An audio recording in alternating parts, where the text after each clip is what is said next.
On behalf of Expert Village, this is Bill Feldman from New York City, the boxing chef, on stovetop grilling techniques. Okay, now we're going to pull everything off. Like we did with the vegetables, we'll get another piece of paper here. Actually, we'll take two. We'll fold it over. The meat comes off first.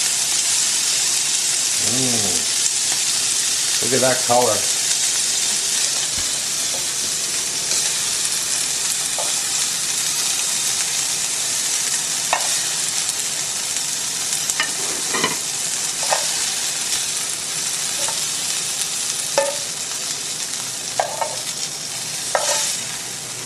Is that beautiful or what?